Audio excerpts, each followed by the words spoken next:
Good evening or good afternoon, ladies and gentlemen. I'm Ian Macduff and I'm with the Law School at SMU and your MC and one of your hosts for this evening. It gives me particular pleasure to invite you and to see these numbers. I do believe we will see more people here shortly. But members of the judiciary and to members of the advisory boards, I believe we have here Mr. Berenson. Thank you very much. Mr. Schroeder, also from GE, thank you for being here. Distinguished guests, friends of SMU, alumni of SMU, ladies and gentlemen, welcome. This is the third in our series of the Singapore Mediation Lecture, and as you'll see, this one is entitled the Mediation Imperative, Why Successful Companies Embrace Mediation. This is going to sound like a commercial break, isn't it? A commercial for mediation. It gives me pleasure also to acknowledge the co-hosts of this event, which is the Harry Elias Partnership, who are represented here, Singapore Mediation Centre, also represented here, and SMU, the School of Law, and the Dispute Resolution Initiative. Excuse me. I do need to start with an apology, apart from my cough. The apology is from our original speaker, Mr. Dennison, who was to have been here until he had to tell us on Tuesday that a matter of some importance that GE has kept him there. He sought to rearrange things so he could be here, but simply was not able to make it. So as much as I can, I want to convey his apologies for not being here, because he certainly was looking forward to that. But thank you to our speaker for stepping in at the last moment. What we do have, or whom we do have, is Mr. Brad Berenson, who is GE's Vice President for Litigation and Legal Policy. As you'll see, Mr. Berenson is actually extraordinarily well placed to take this lecture, to read this lecture, having had experience in private practice, in government service, and in corporate practice. So completely familiar, as I understand it, with the imperatives behind the need for corporate use of mediation. So that's enough from me. It's my great pleasure, Mr. Berenson, if I may invite you to come up on stage to deliver the third annual Singapore Mediation Lecture. Thank you. Well, good evening, and thank you all very much for attending, for the kind introduction and the warm welcome. And I'd like to add my thanks to the sponsors of this evening's event. I will do my very best to impersonate Mr. Dennison tonight. It's fun occasionally to pretend to be him, so this gives me a nice opportunity to do that. This is the third annual Singapore Mediation Lecture. The inaugural lecture in 2012 was delivered by the distinguished 6th President of Singapore, Mr. S.R. Nathan. The second, last year, was given by one of the world's great reforming jurists in the modern era, Lord Wolfe of Barnes. Since I am likely to be a complete unknown to most people in this room, you may well be wondering whether this third lecture will be either a misfortune on the one hand, or possibly a calamity on the other. This distinction once came up in British politics in the 1870s. Leader of the opposition, Benjamin Disraeli, was arguing with then Prime Minister Mr. Gladstone and was asked to explain the difference between a misfortune and a calamity. He said that if Mr. Gladstone slipped on the ice while crossing Westminster Bridge and fell into the River Thames, this might qualify as a misfortune. But if anyone dragged him out, why, that would be a calamity. So I'll try to keep my mind off the Singapore River while I address the subject at hand, mediation. Of course, I feel deeply humbled and honored to be given this opportunity to follow those two very distinguished previous deliverers of the lecture. Mr. Dennison does indeed very much regret that he could not be with you here tonight. He had urgent business that really required his personal attention that just did not allow him to leave the United States. But he asked me to convey both his apologies to you for the short notice absence and his best wishes to all of you. He's very much a believer in the mission of this body and this institution, and very much a believer in mediation. And the thoughts that I'll convey this evening, I can certainly represent are his as well. Unlike the preeminent promoters of consensus and collaboration who preceded me, I come before you as a full-time professional litigator, one who oversees hundreds of significant disputes each year of every conceivable type, size, and description in every conceivable place around the globe. And I'm here this evening to provide something like personal testimony to you. What I'm really here to tell you is that mediation plays a vital role in the success and growth of the General Electric Company, my employer, and that we view the expansion of mediation in Singapore and across Asia as a commercial imperative for our continued success in the region and globally. Mediation is a critical tool as we face the dual challenges of expanding our business in a global environment and an ever-present focus on keeping risks and costs under control. For this reason, it's my belief that GE cannot afford not to use mediation, and I also believe that other companies around the world, particularly global companies, are beginning to realize the same thing, though we may be somewhat ahead of the curve. Even in the darkest moments of disputes, we must always check that we are in pursuit of core business objectives instead of abstract legal goals or emotional vendettas. By sharing GE's practical experiences and perspective on mediation with you this evening, I hope to provide an example and maybe some small measure of inspiration to other companies and their counsel on why they should adopt or at least try mediation. As you'll see during the course of this discussion, this has been a highly fruitful path for GE. This evening, I will address GE's experiences with mediation, tell you a little bit about where we are today with mediation and how we got here, and how we really came to adopt it as a regular, not just occasional tool, but really preference in our formal early dispute resolution processes. I'll also share our views on the exciting developments that are taking place here in Singapore and elsewhere in the world of ADR policymaking. GE has embraced mediation as part of what we at GE have coined as early dispute resolution, or EDR. I only joined GE 2 years ago. I have been in private practice in Washington, D.C., and occasional government service for a long time before that. And one of the first things I learned when I joined GE is that everything has an acronym. It's really like the US government. So we refer to this as EDR, and it's quite a formal program. It's been in existence for nearly 20 years. In fact, 2015 will mark the 20th anniversary of the implementation of GE's EDR program, which was initially adopted in 1995. Although we've continued to refine our approach to early dispute resolution during that period of time, our fundamental commitment to EDR and the use of early mediation to drive the early evaluation and resolution of conflicts has only grown stronger.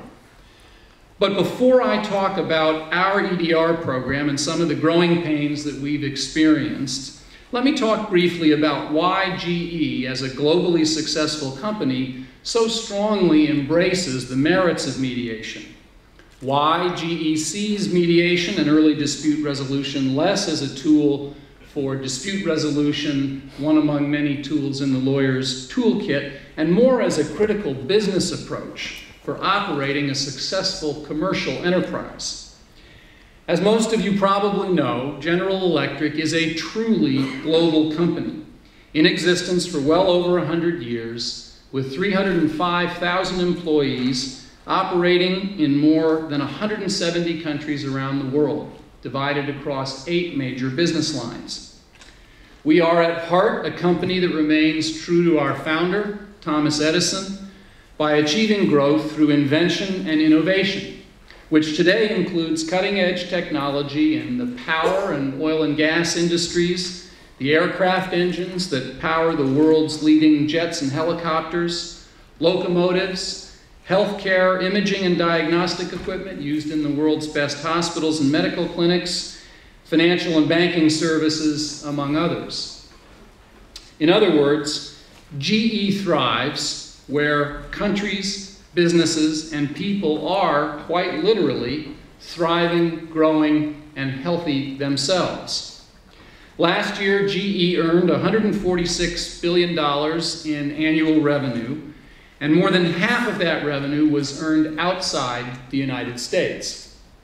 $25 billion, or nearly 20% of our annual revenue, was earned in Asia, figures which have doubled over the last 10 years, and which we expect to continue to grow as an overall percentage of our turnover.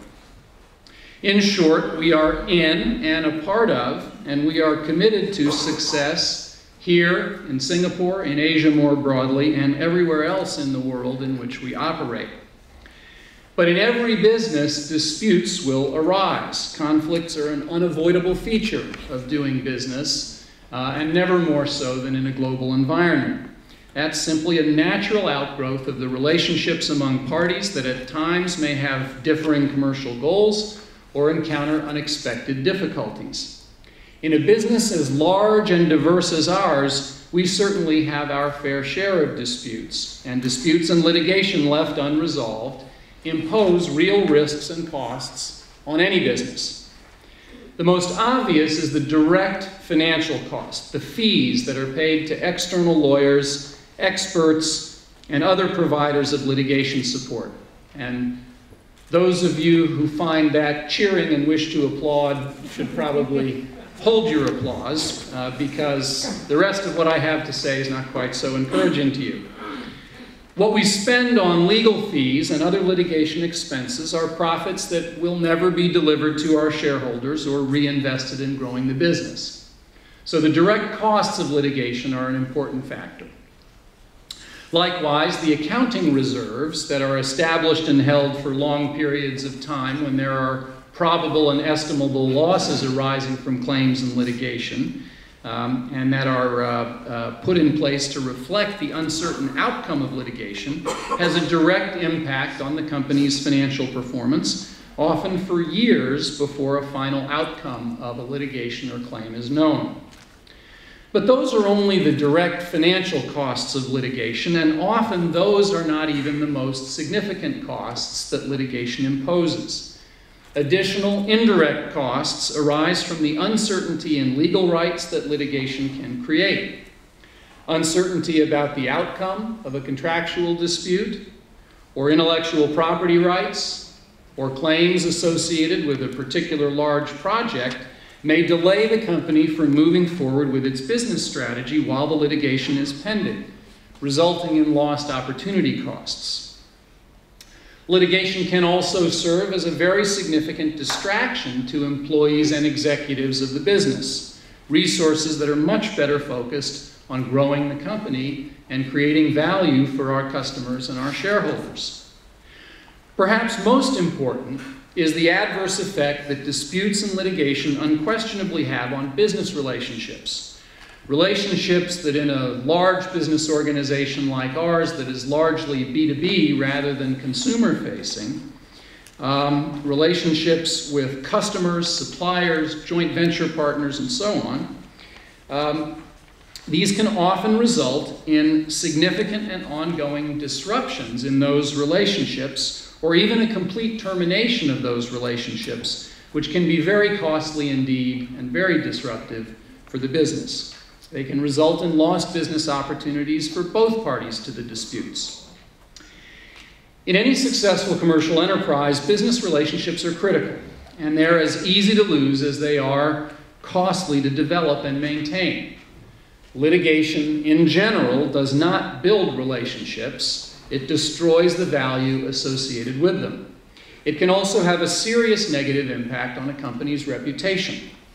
In short, winning cases is not the same as winning in business. Prolonged and costly disputes that disrupt business relationships and create bad public relations can detract directly from a company's bottom line results, even if the litigation ultimately results in what the lawyers handling it would regard as a successful outcome. Successful businesses like ours want disputes resolved as quickly as possible with reasonable outcomes so that the business can avoid wasting money on unproductive conflict, can preserve and grow those valuable business relationships I was referring to a moment ago, minimize the reputational risk, and keep employees and other resources focused on innovation, customers, and winning in the marketplace. Not all cases can settle or settle early, but most ordinary commercial disputes among sophisticated parties can and should. Unless there's a significant disagreement about the facts and/or the law, or there's a matter of high principle or precedent at stake for one or both of the participants, reasonable business people should be able to agree on a fair appraisal of the risks and therefore a fair resolution of claims before significant resources are expended in unproductive conflict. And this is where mediation can be of great assistance. In order to emphasize this point about the real commercial costs of disputes and point the way towards some observations about the value of mediation, I'd like to share and contrast two anecdotes involving GE. One, a dispute resolved successfully through mediation, and a second where our opponent rejected mediation. The first is a recent case in which one of our divisions was sued by a distributor of GE equipment in Canada.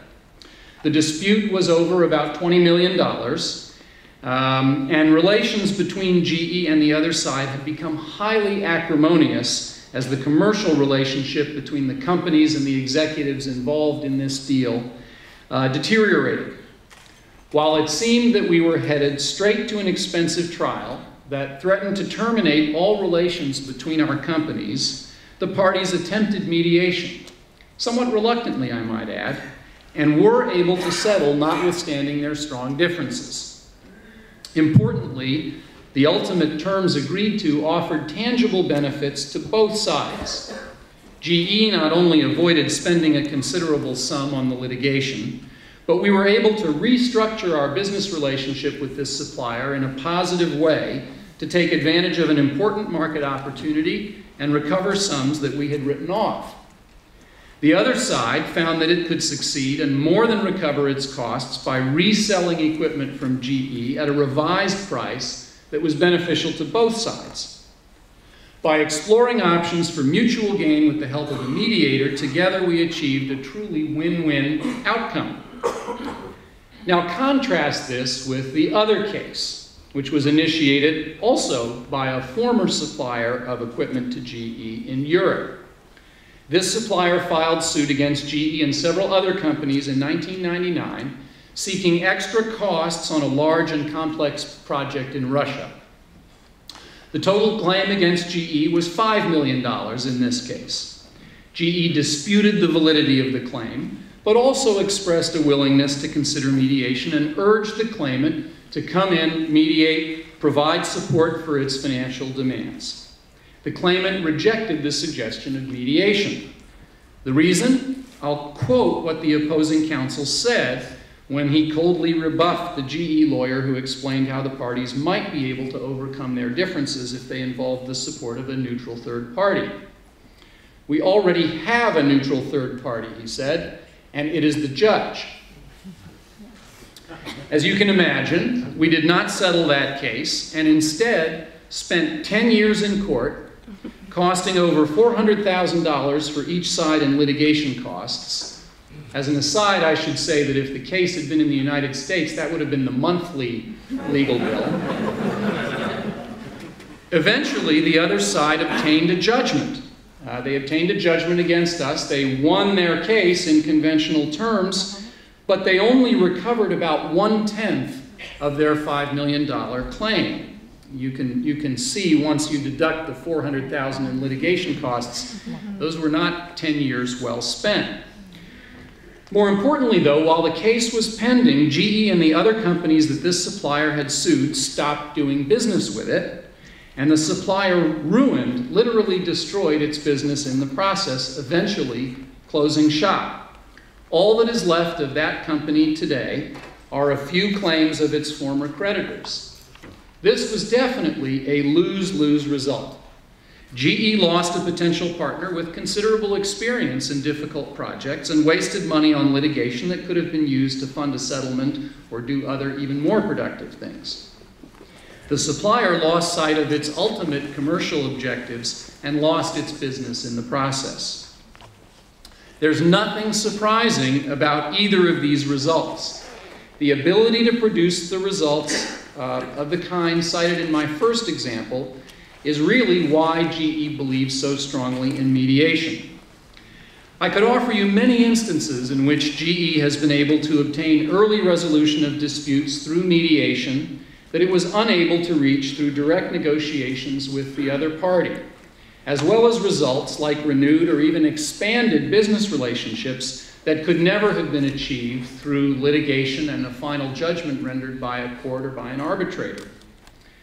And regrettably, I could also offer other instances where mediation was rejected, and this was, like the second example, followed by lengthy, costly litigation that ultimately failed to serve either party's long-term commercial interests. Of course, when disputes arise, the first resort will almost always be direct discussions and negotiations between business representatives. That's the way it should be. That's the way business is and always has been conducted. But we all know that there are times when the parties cannot reach resolution through direct negotiation. And this is true regardless of how sophisticated or smart or even reasonable those parties may be. Sometimes emotions run high and interfere with rational decision-making, as evidenced in my first example. But that's not the only reason why direct negotiation sometimes fails to produce a deal. Sometimes parties are unwilling to share their real negotiating position with the other side, making it difficult to identify the areas where there might be some commonality and a deal is possible to reach. Sometimes they're unwilling to be too forward in suggesting a possible settlement lest they be perceived as weak. Sometimes they have an inaccurate or unrealistic view of the strengths and weaknesses of their case. It's not uncommon for GE, as I'll explain in a little while, to have a serious imbalance between itself and the party across the table from it in terms of how much real understanding and awareness the parties have about the details of their case. And then sometimes there are cultural barriers and expectations that can interfere with direct negotiations. Competent mediators can often bridge those gaps and allow parties to find room for agreement that they were unable to identify themselves, as we found in the mediation with our distributor in Canada. They can privately assess each side's interests and identify potential areas of compromise without either party feeling like their position is being disclosed to the other side. And by the mediator proposing a potential settlement, neither party risks being perceived as weak. A good mediator will also allow each side to obtain a better perspective on the position of the other party, help you to place yourself in the shoes of your opponent and they in your shoes, and can provide a bit of a reality check on the perceived strength or reasonableness of one's own position, either in terms of legal issues that may be in dispute or factual issues that may be in dispute. A mediator that is steeped in the cultures of the respective parties also may be able to bridge differences in cultural expectations or communications patterns that were dividing the parties.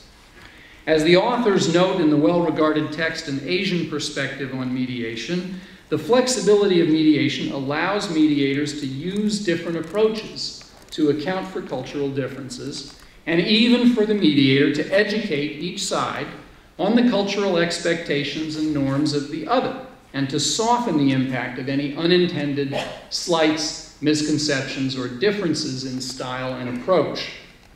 And in cultures where preserving face and social harmony are important values, the benefits of mediation are even more obvious and compelling. Parties can also achieve business solutions in mediation that simply cannot be obtained in litigation no matter what, such as the restructured business relationship with our Canadian distributor, or another recent mediation where we reached a resolution that provided for a one-time payment of money by GE of a portion of the other party's claim, but coupled that with additional long-term purchases of services by a business partner. Litigation can only produce a winner and a loser, sometimes two losers, based on a determination of past events. It cannot result in creative or business-oriented solutions that look forward and serve to renew, deepen, or restructure business relationships. Litigation is limited in that it cannot really ever produce two winners. Mediation, by contrast, is not limited in the number of winners that it can produce, nor the creativity that may be brought to bear to resolve disputes and try to create those situations where everyone gets something of value out of the process and walks away at least content, if not happy. Mediation also provides a healthy avenue for achieving a rational and timely resolution in jurisdictions where judicial processes may be exceedingly slow or unreliable, or where one may otherwise be uncomfortable with the local judicial process. Moreover, unlike litigation, the parties can shape the process in any way they see fit and in any way that makes them feel comfortable. The mediator likewise can shape the process in the manner that he or she thinks is best calculated to achieve success. But I'll add a word of caution to anyone who has not yet tried mediation. Don't judge the merits of mediation based on the results of one or two failed attempts. In all of my years in private practice, in large part because of the kinds of litigation I was involved in, I was really only involved actively in mediation twice, and neither one was successful. And yet I'm standing before you tonight to really urge mediation on you as a regular part of your dispute resolution practice. There are many, many reasons why a mediation may not succeed, or succeed on the first try anyway. This is not altogether uncommon, as ultimately any successful resolution is purely voluntary and requires two willing participants. And indeed, an initial lack of familiarity and comfort with the process itself, with mediation, may act as an impediment, and in our experience often does if you have a party on the other side that is not accustomed to mediating. But as you become more familiar with the process, you'll find that you're able to shape it in a way that drives the process to acceptable outcomes and that are far preferable to years of time and money wasted on litigation, and to do so meaningfully more often than you can through direct settlement discussions. Before coming to you tonight, I took an informal poll of the lead litigators for each of GE's major businesses. And the question I posed was, when you use mediation, when you involve a mediator in your negotiations at whatever stage, how often do you find it successful? How often do you reach a resolution? And our business litigators reported at the high end success rates as high as 70% or 75% of the time achieving a settlement in mediated negotiations. Not all of the businesses were that high, there was a range. But even at the low end, which was closer to 1/3 rather than 2/3 of the time, the benefits are quite remarkable when you consider really the very low costs that I'll talk about in a moment. Our litigators, in short, through long experience all across the world in a diverse array of disputes, believe in the value of mediation. And in an era of relentless cost pressure, how could they not?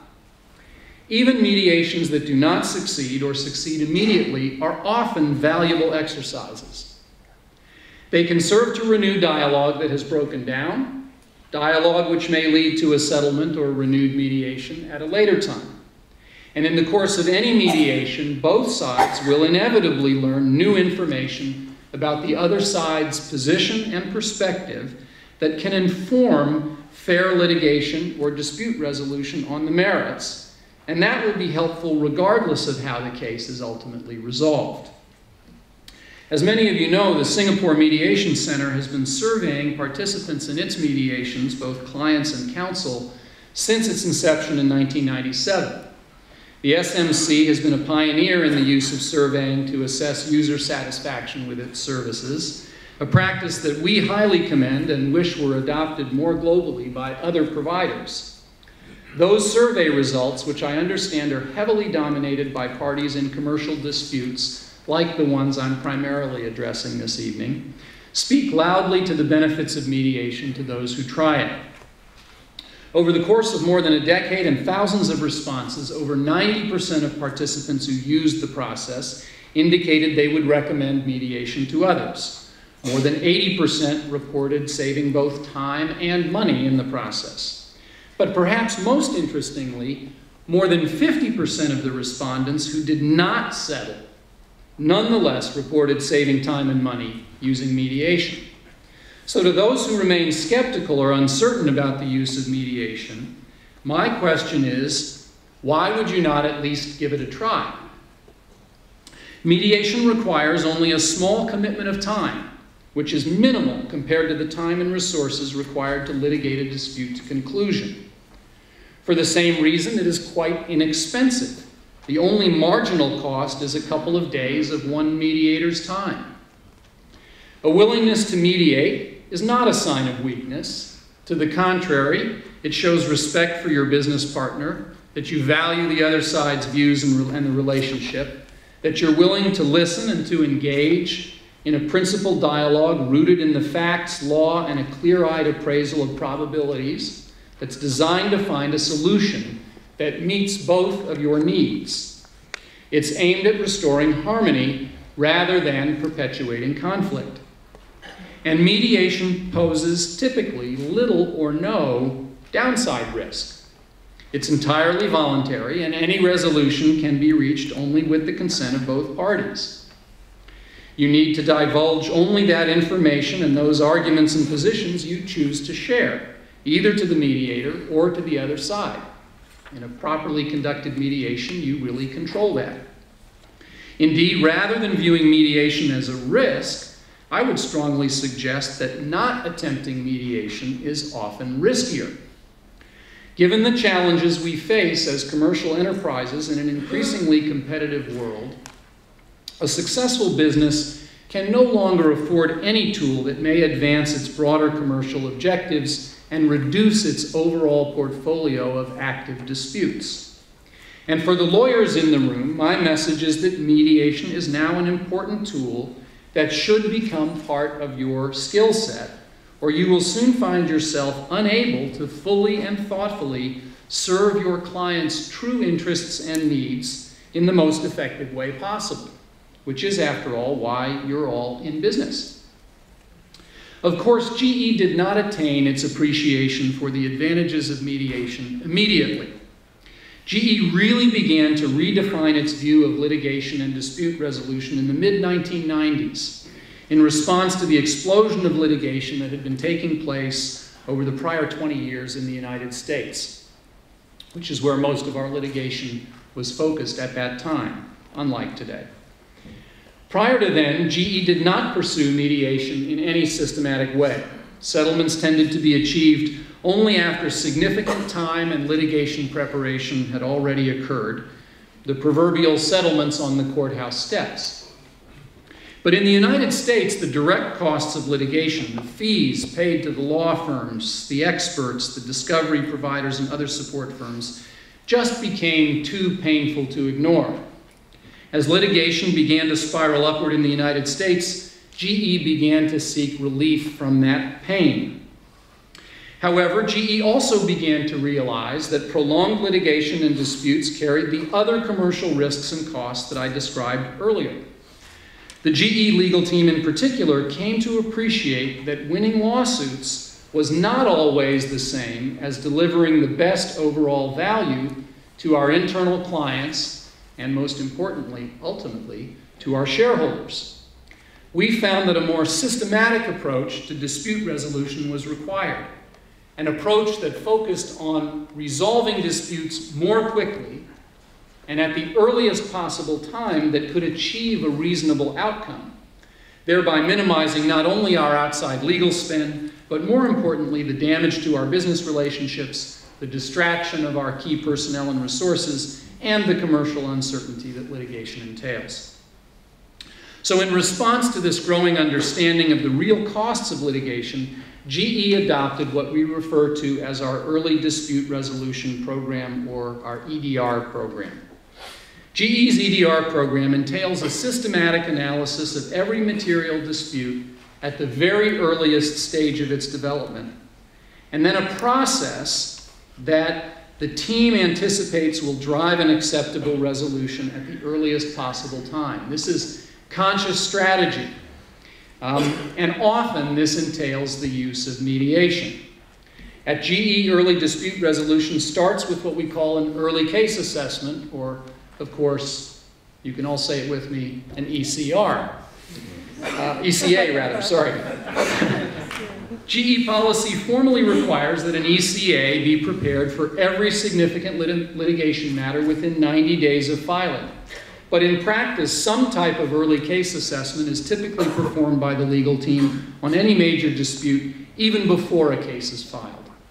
It's become ingrained in our culture. Regular case reviews at all levels within the company routinely focus on an early assessment of the matter and identification of possible opportunities for early resolution. This early case assessment entails a quick but reasonably thorough factual investigation at the outset of the matter.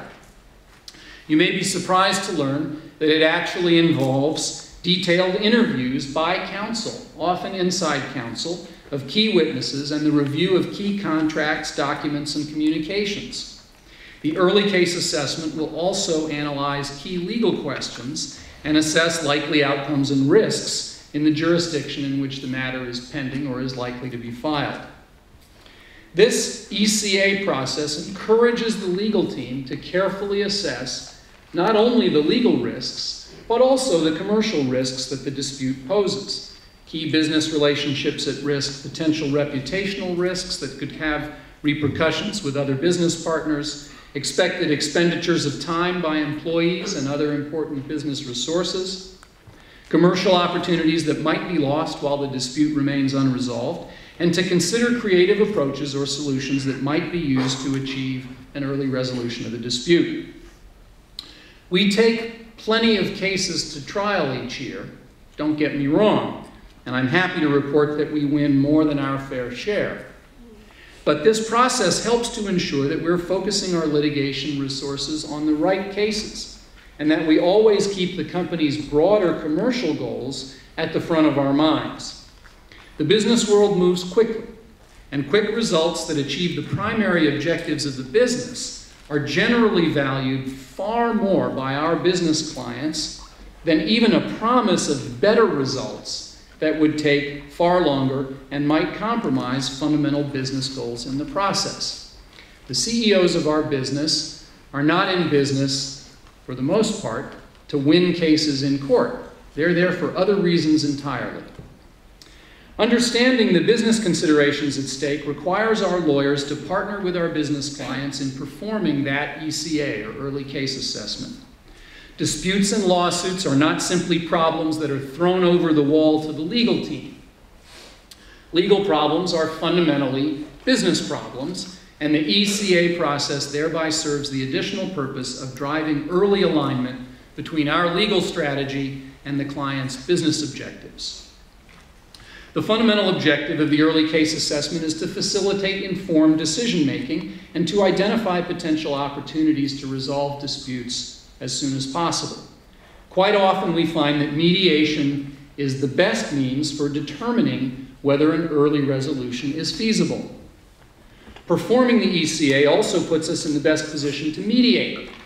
At times we find that early mediation may fail, where the other party has not done the same kind of homework and does not have a full understanding of its case, both the strengths and the weaknesses, or the business costs associated with bypassing an early resolution.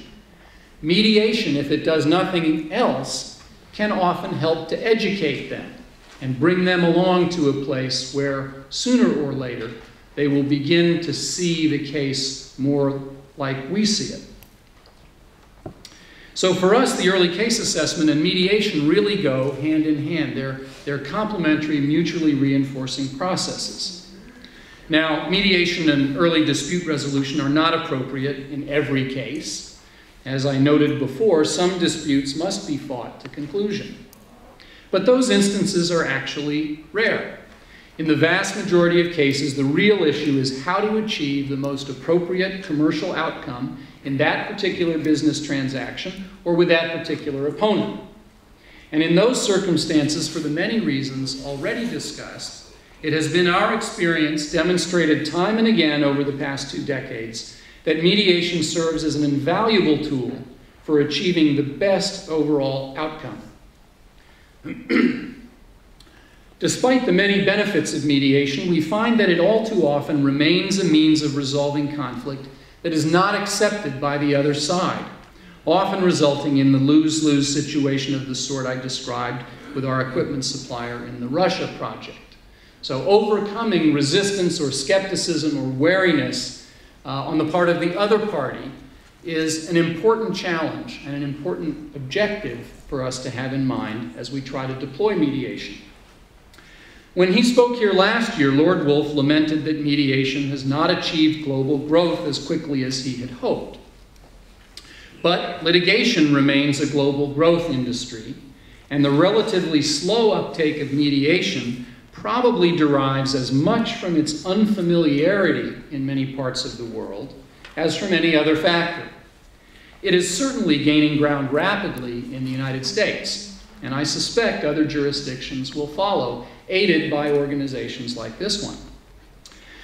Consider, for example, that in 1990, which is really not that long ago, at least at my age it doesn't seem that long ago, only 4% of all of GE's significant pending disputes, 5 out of 127 according to how we classified significant disputes at the time, were non-US matters. And all but one of those cases were from Canada. That is, 4 out of the 5 non-US cases were Canadian cases. Today, approximately 40% of all our significant litigation is venued outside the United States. Initially, that increase was concentrated in Europe, specifically in London, leading to a push for expansion of mediation in Europe. But now we're beginning to see a growth of litigation and disputes in Asia, in South America, in the Middle East, in North Africa, frankly, in all parts of the world. The cases that I look after month are venued in places including Libya and Iraq. This is not just, for us anyway, about the United States and Western Europe. Within GE, we've begun to move towards more standardization of our contracts around the world. And in doing so, we recently canvassed those same global chiefs of litigation that I referred to earlier in each of our major businesses about their preferred methods of dispute resolution. Almost all of our businesses today prefer to include a mandatory mediation requirement before arbitration or litigation in our commercial contracts. Now, it's not always achievable, but it's a goal for most of GE's businesses in most of our commercial negotiations. So whether we're selling aircraft engines, power plants, or magnetic resonance machines, we are today often pushing for these contracts to have a mediation requirement. You may ask, why bother including this as a contractual requirement?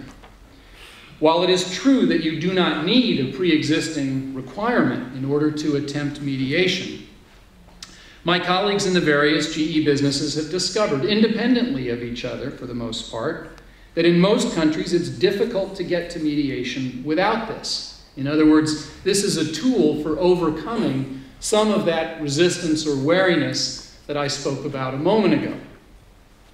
Once a dispute arises, the parties, and in particular the lawyers who represent them, may feel that agreeing to mediate is a sign of weakness or just a waste of time, or they may be unfamiliar with and therefore unduly wary of the process.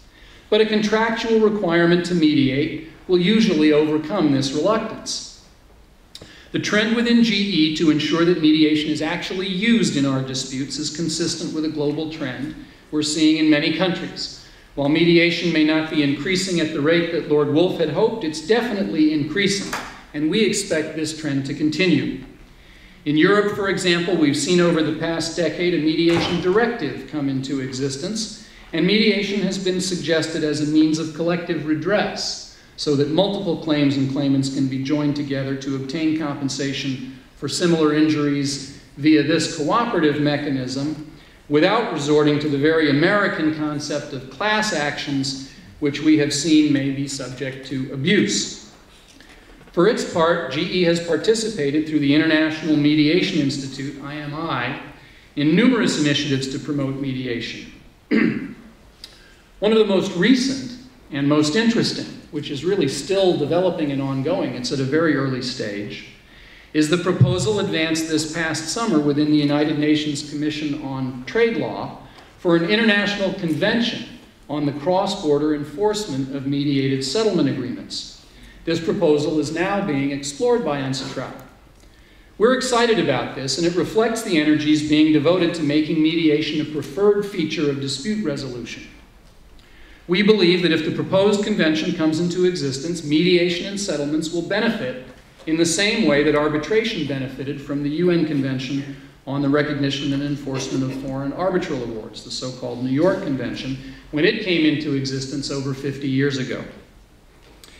Making it easier to enforce mediated settlements will inevitably increase the use of mediation, and more mediations will result in more settlements. And this, without question, will benefit GE and other companies that are actively engaged in international commerce.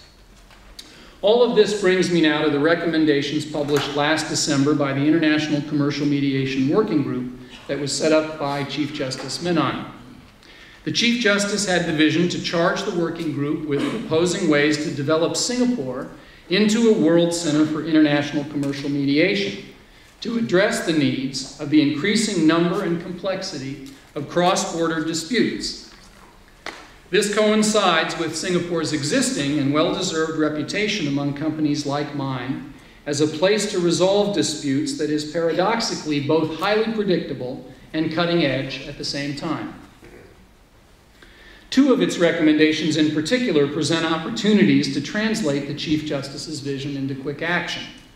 The first is the focus on quality standards in mediation by creating a new professional body for mediation to set transparent and credible standards and to credential mediators meeting those standards. The mediation field needs to evolve quickly into a true freestanding profession, complete with high ethical standards that are enforced through believable and rigorous disciplinary systems if major businesses are going to trust its practitioners have the special skills and orientation that really will help them resolve their major disputes this way.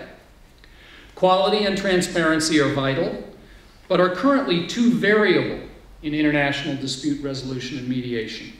When a company like GE conducts business across borders and occasionally finds itself in a dispute, it is sometimes exceedingly difficult to know who the more qualified or even competent international mediators may be.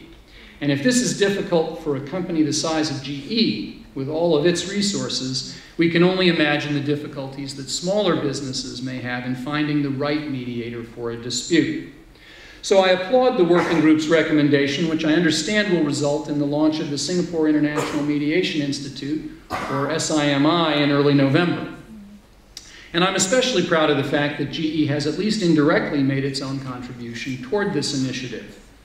I understand that SIMI is drawing some of its quality and transparency inspiration as well as ethical standards from the International Mediation Institute, or IMI, whose the support whereof I described a little bit earlier.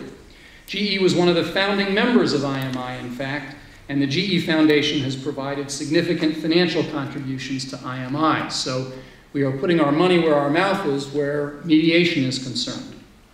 I like to think that GE in spirit has been with Singapore throughout this process. The second action is the simultaneous establishment of an international mediation service provider the Singapore International Mediation Center, or SIMC, with a diverse, high-quality panel of international mediators. Also interesting are the novel proposals in the working group's report. For example, that SIMC would offer the services as a designating authority of mediators for parties in dispute, the ability to provide the names of top mediators for deal-making, post-merger facilitation, or even the design of dispute resolution processes for companies.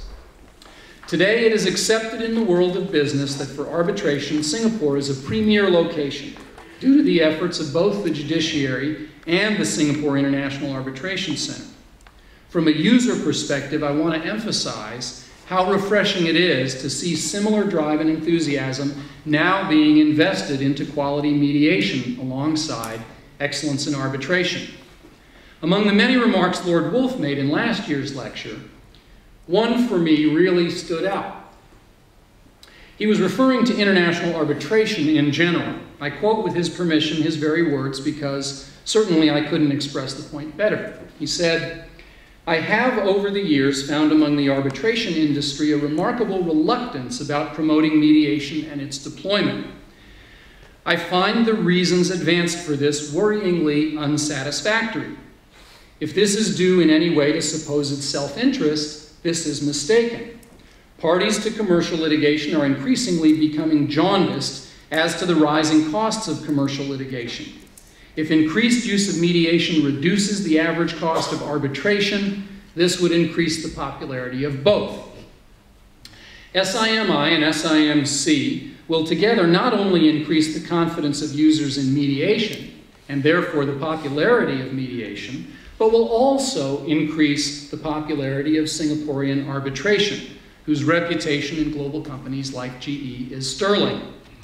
By offering thoughtful, highly evolved, and well-supported services in both areas, Singapore will be looking at growth in international dispute resolution from the user's perspective, with mediation and arbitration as complementary tools, not in conflict with one another. This is exactly what companies need if we are to grow internationally and accept commercial risks without worrying about overly expensive or debilitating litigation risks or costs. I sincerely hope that other jurisdictions will follow the Singapore model.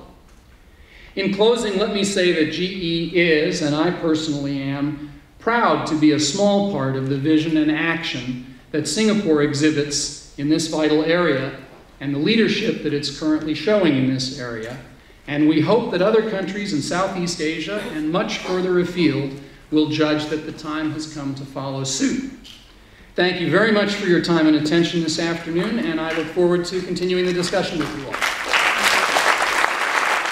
Ladies and gentlemen, we are now at the segment of panel discussion. I have with me Yiming, I have Sudin, and we have Brad over here.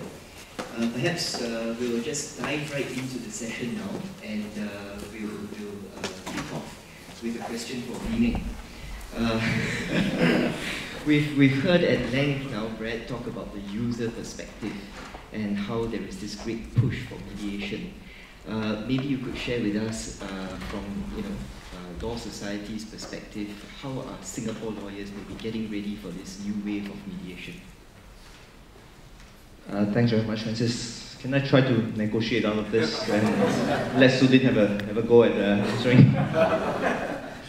Well, the Law Society is supportive, of course, of mediation, but we of course are not the only factor in determining how lawyers respond to opportunities for mediation. Given some thought to this, based on my own experiences over the years, and I think that the role that the lawyer plays in first getting parties to agree to mediate and then facilitating a successful mediation is a role that cannot be underestimated. But unfortunately, I think there is frequently a misfit in terms of the skill sets and maybe the mindsets and the objectives of mediation as far as lawyers are concerned. Maybe let me explain. I think the lawyers, in my own experience, have three fears. All right? One is the fear of a loss of income, all right, or loss of fees if we are to be too supportive of mediation. Two is the fear of the loss of control over a case. And thirdly, possibly the loss of face. Right? Let me try to explain. I once was involved in the mediation of a fairly complicated construction dispute. Parties, when they started the mediation, were $20 million apart. And I took the opportunity to ask the lawyers how much fees they're on the table between now and the trial, which is not too far away. And this was almost a last-ditch attempt to try to resolve. And they told me probably about $1 million each time. So it's a lot of money to actually give away, right, the lawyers. So it's really quite exemplary for them even to agree, coming so far to the thing. But they both probably felt that, you know, given the positions that their clients were taking up to that point of the litigation, that they were quite safely away, quite a safe distance away from a settlement.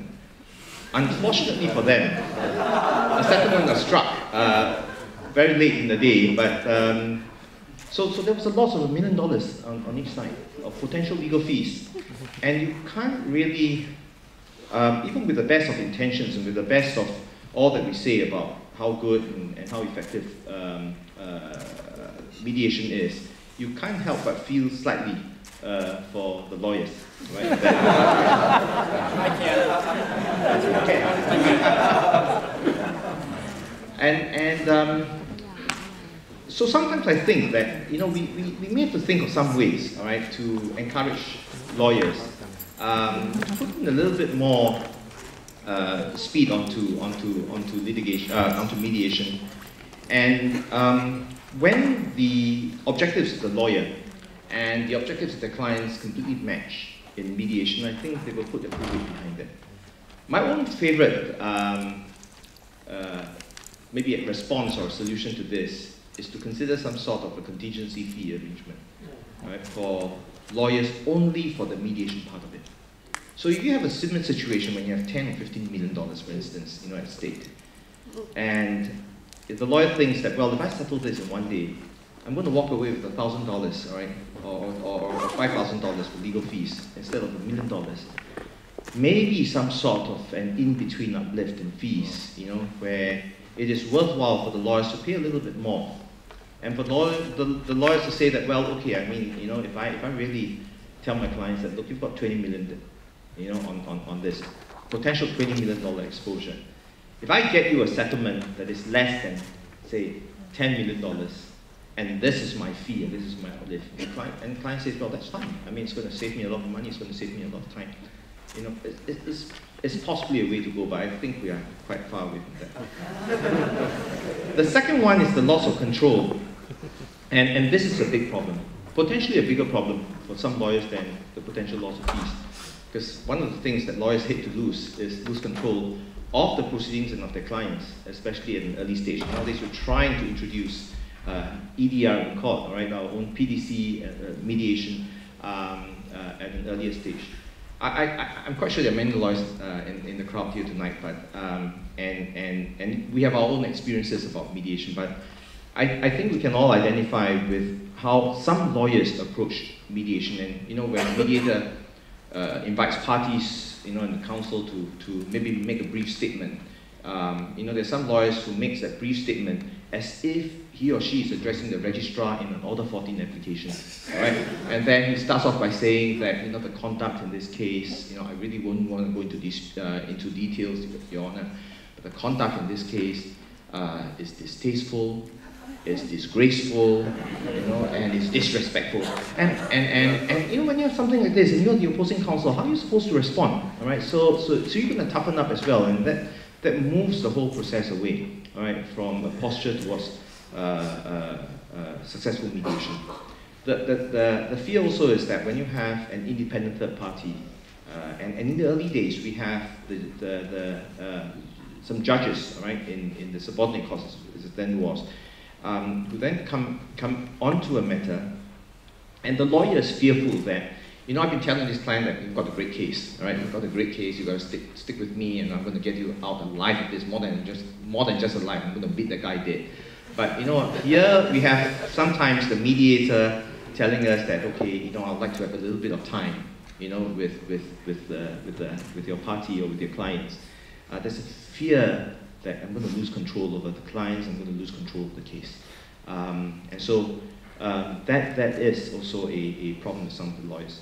Finally, I think it's a loss of face, and this, I think, is a problem anecdotally with some of the lawyers based on some of the stories which I've heard. And again, this comes and spans from a time where mediation was really pursued, I think, almost as if it's from a different universe, from the mediation that we know today. Right? And some of us have experiences of this where we have some sort of court sort of sponsored or initiated mediation, where the mediator or the judge who is doing the mediation appears more interested in getting the case off the list, you know, than getting parties to resolve that. So the lawyer feels that not only does he lose his control over the case. I see Justice Belinda really staring at me, so I have to be very careful what I say here. But we feel that, you know, sometimes the lawyers are pushed into trying to just resolve the matter. And the feeling of that, you know, is not altogether a very satisfying feeling. But, you know, I think many of us feel that have a different experience altogether when you get involved in the mediation that, you know, we are putting forward to parties nowadays. And when I attend some of these training classes to be a mediator myself, and I realize that there is really an art to facilitating mediation, to getting parties to come down and to looking at the problems and to focusing on ways to get a solution. And that is completely different. So I think as far as Law Society is concerned, we are completely supportive of all the moves which the SMC is trying to put in place to remove, or as far as possible, to address these three fears. We have an alternative dispute resolution committee. Part of that looks at arbitration and part of that looks at mediation. We're seriously considering actually having an entirely separate mediation committee to look at that, because it's become a very important part of dispute resolution, so important that we can't afford to ignore that. Okay, thank you, Vin. Brad, maybe you'd like to just jump right in and see how from GE's experience, maybe, how did you allay the fears of, you know, the lawyers involved? Well, what I'd like to do is respond directly to a couple of things in that admirably honest and unfortunately probably accurate account of lawyers' motivations in mediation. Yes. As to the first point, lawyers are professionals. Yes. Lawyers are fiduciaries for their clients. Their own financial considerations are never supposed to influence the way in which they pursue their clients' best interests. What you describe undoubtedly happens. That's undoubtedly reality. But let's all be clear that that's improper and it's unprofessional. And the thing that I can add from my experience having switched from private practitioner to corporate counsel relatively recently is that the clients can smell it a mile away. And the fastest, easiest way to lose a client is to let your client have the feeling that you are as interested in your own pocketbook as you are in theirs. Yeah. If you do that, at least with GE, and I think with most even semi-sophisticated clients, you will not be hired again. And so for the practitioners out there, I think you need to resist very much the first factor that was described. As to the second, I think that's real and it's important that many litigators have only one game face, and they don't understand that mediation requires a different approach to be successful. And part of what the profession needs to do as mediation becomes a more important part of dispute resolution for companies like GE is learn to have different modes, or at least find different lawyers within your firms who are good at different things, so that you don't come in uncompromising and guns blazing in a mediation as though you are in a contested hearing in court. I do think there are stylistic barriers, and lawyers just need to develop and strengthen those other different muscles. Maybe Sulin, you want to jump in to add some comments there? Yes, so I'm an in-house lawyer myself, so I used to be a practitioner, but that was many moons ago. And I actually started on a journey of mediation thanks to the subordinate courts. I'm not trying to curry favor here or anything like that, but I do recall Liu Tianling, Justice Liu Tianling, he was then also a justice, and he would facilitate many mediation sessions, runner cases, small little things, and I would very frequently volunteer. You might say maybe I didn't earn my law firm then that much money because I frequently settled the cases, but I dare say that in the process of doing so, I turned around more cases. So there is a viable business model there for all practitioners who may be quaking in their boots, and for all law students here who are now rethinking their litigation plan, right? It's still possible to be a lawyer, to be supportive of mediation, and not to lose too much money. So that's my 2 cents worth, from this side of the room. Okay, anyway, Sulin, this one's all coming to you.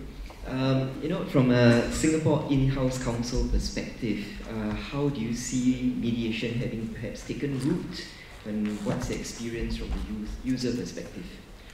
So from the user's perspective, and I now speak from the Singapore Corporate Counsel Association's viewpoint, where I'm the vice president, I must concede that we have not seen much traction where mediation is concerned. I'm really inspired to hear that GE puts it in as a mandatory clause in your contracts, but many of the contracts I come across, all across jurisdictions, do not have that mediation clause. At the most, we might say something like, parties will amicably discuss, and then we very cleverly put in within 30 days so it doesn't go on, and failing which we will go to court. We don't say we amicably discuss, failing which we will go for mediation. So sharing model clauses from GE would be helpful. It will be something that the Singapore Corporate Counsel Association would find useful and good material to share amongst members. But yes, back to the point that you make, unfortunately, there's not been much traction. But because I'm also an accredited mediator with the Singapore Mediation Centre, I am very much in favour of mediation. And I think it can we're moving in the right direction for Singapore. It's something to, be proud of. And I don't think external lawyers should be concerned about your money pot. Thank you. Well, Brad, taking Sulin's point, if you had maybe some prescriptive words to encourage Singapore corporate counsels to become more engaged in mediation as a form of dispute resolution, what would you tell them to do? How would they drive this thing forward? Well, I think there's really 2 things they could do practically. The first is to just make use of it more. I mean, ultimately, the client is in control of the litigation. So if the corporate counsel here in Singapore want to try this, want to assess its advantages and disadvantages, all they need to do is insist that their outside counsel push for it. Now, outside counsel may not always be able to get the other side to agree, but with or without anything in a contract, corporate counsel can just start suggesting this, can start recommending this. Even asking the question will help. Ask of your outside counsel, have you considered mediation? Would this be a good case to consider mediation at this early stage? Why or why not? Introduce it into the conversation with your outside counsel, and it will start to get traction.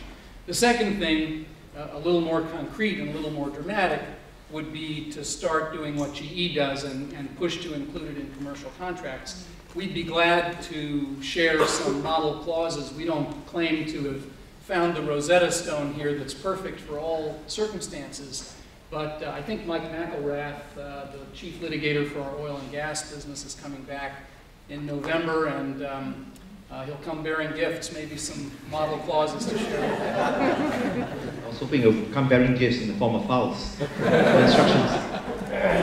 Actually, if I may just add to that, I think that's important, this whole thing about education and just making sure that corporate counsel understands and gets traction with the whole idea of mediation. I remember doing a matter about 15 or 20 years ago, and my client was suing the party for a sum of money. And on the day of the hearing, the Japanese owners of the defendants turned up in court. And then they told us that, okay, I tell you what we'll do, all right? Let's try to resolve this whole matter, okay? We will transfer our business over to your clients. And I can tell you for 2 years, they will make back everything that they're suing in this matter, all right? And that seems to me to be an excellent outcome, all right? We get to recover the money, right? But the in-house counsel wasn't in court on that day, so we had the people from the department who suffered the loss was recovering the money, and they were there. And then my client talked for a while and then came back and says, no, Biming, I think we fight, right? Because you see, if I agree to the proposal, I have to write this off, which means, you know, I didn't do my job. And then my colleagues, you know, in the marketing or the business thing, they get to write in, you know, this sum of money. So here I am being forced to fight the case because this guy perceives it differently. And I think it would be entirely different if you know, the in-house counsel, or if the DNA of the company, you know, is one that, you know, would look down extremely poorly on this particular executive. I mean, that's just a failure of inside counsel to really do their job. There are distortions like that created by the incentives inside a company, the way the P&Ls are structured, whose budget a loss will hit, whose budget a gain will accrue to. That's real, that happens all the time. But in the same way that I was just describing outside lawyers' role as professionals and fiduciaries to their corporate clients, inside lawyers are likewise professionals and fiduciaries and need to find ways to overcome those bureaucratic impediments to doing something that's really in their clients' interests. I mean, this is why law is a profession. At some level, there's no way to get around the need for the exercise of good professional judgment and skill by the individuals who are licensed to practice this craft. Okay, thanks for all the contributions. Maybe we'd like to field some questions. I'm not a lawyer, many lawyers here. I'm an anthropologist. Congratulations. What I see is that what Mr. Brad Berenson have been saying is very American-centric, very Western-centric, very GE-centric. And the mediators here are very Singapore-centric. We as human beings all over the world, I mean, there's lots and lots of tribes and so on. I'll refer to one lawyer who's a very distinguished lawyer in South Africa, was from a legal family, Max Gluckman, but also a very distinguished anthropologist. He wrote one book, The Judicial Process of the Barosi of Basuto Land. So he sat in one court and just listened to all the cases. So what I'm trying to say is that there's a lot of input from all the mediators who are giving free of charge in all the various tribes before and even today. Can we learn from them? They've been doing it for thousands of years. But all I'm hearing centric is Singapore-centric, American-centric. What I'm saying is that anthropology can do a lot of, can give me a lot of help to say what UN is doing. You say we have a mediation all over the world and so on. They've been doing it all the time, they're doing it for free. Can we learn from them or nothing? I believe that all those mediators, they were called hitmen and so on. Now we talk about Sudan. There are a lot of problems in Sudan now. Civil war, Chinese oil companies there. There's the law there. They have to move around during the monsoon period. So a lot of problems, a lot of disputes. Whenever they dispute, they go to the leopard skin chief. And he at night he just talk and resolve the problem and so on. I believe they're still doing today. Can we learn from them? We think that, oh, because technology is so fantastic and so on. So I reiterate, I'm dead sure, because I'm an anthropologist for many years. We can learn from them. Okay, thank you. So I think your point is that there's a lot of examples already around and we can learn from them. Maybe Brad, you want to comment on that? Yeah, well, you know, we'll take wisdom on the subject of mediation wherever we can find it. At GE, because we are so global and we're operating in so many different places, we try hard not to be too American-centric or even Western-centric in our outlook, or if we are, we try to recognize those biases and understand the cultural differences that can drive different behaviors and expectations. I just read a very good book called The Culture Map, which some of you may be familiar with, which relates to sort of 8 different cultural archetypes around the world, some of which relate to the kinds of characteristics that we look for here. But yes, there's certainly a lot to learn from anthropologists and from other modes of dispute resolution. Legal disputes do require certain specialized mindsets and training. They're a little different than the dispute that might arise in a village where the head man can just, you know, split the baby or not and tell the parties how it's going to be. But sure, there's lots of accumulated wisdom on this subject. I think one of the things that we can take away is that mediation, if you really think of it, is a very natural human process. Yeah. It's a flow on from negotiations. It's just that I think in our highly complex society now, some of us have lost, you know, that art of face-to-face or actually talking through. I think we've got time perhaps for one more question from the floor before we wrap up for the evening. Hello, my name is Asha and I'm a newly qualified mediator. First of all, thank you, Mr. Berenson, for an excellent speech today. I wanted to ask you 2 short questions. First is, you were talking about early stage dispute resolution. Do you have any examples in GE where mediation was introduced at a later stage? Say somewhere, you know, during a long drawn out litigation process. Has that ever happened? And secondly, you alluded to a systematic approach by which to decide during your reviews on which cases go to mediation and so forth. So can you elaborate a little bit more on the criteria that were used? You touched upon legal and commercial risk, but I'd appreciate if you could speak a little bit more about that. Thank you. Sure. Yes, I mean, one of the virtues of mediation is that it can be used at any time. We would, if a case is going to settle along some commercially reasonable line that one could know in the abstract, it's much better for everyone for it to settle early rather than to settle late. So the emphasis, you know, the one iron law of litigation is that the longer it goes on, the more expensive it will be. So we would like to resolve things early, but there are plenty of instances where either there has been no mediation early, or there's been an unsuccessful mediation early, and the case does resolve at a later stage of development. One of the significant drivers of that is something I alluded to in the speech, which is significant uncertainty over the facts or the law.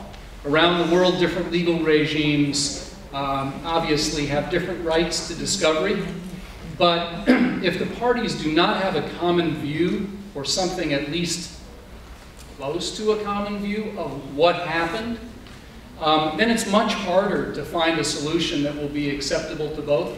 And sometimes you have to litigate for a while until both parties come to understand really what happened and why. So in situations like that, certainly you might mediate and achieve a settlement later. So we've had successful mediations at virtually every stage you can imagine in a case, from pre-filing to, you know, really right on the eve of trial.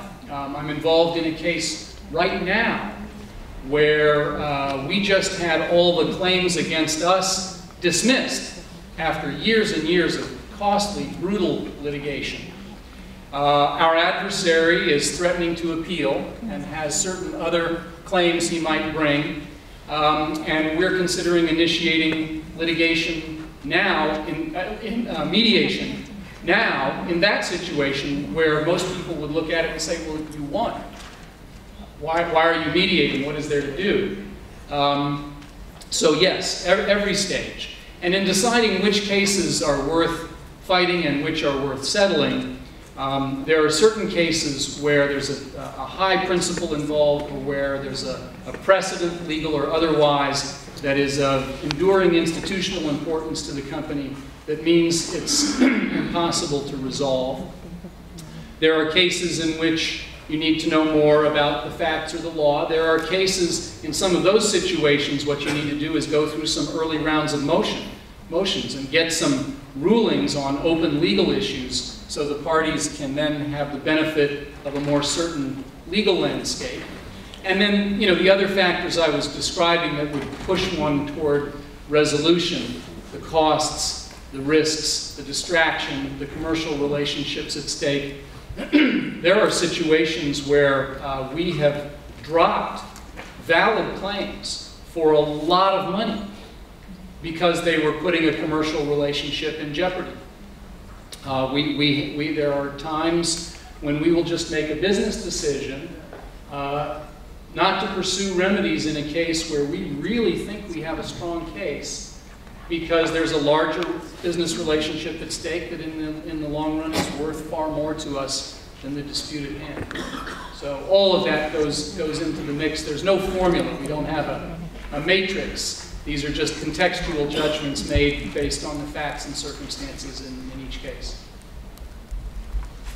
Okay, on that note, I think it leaves me to thank Brad, Sulin, and Liming for being on the panel and to hand it back to our MC, Ian.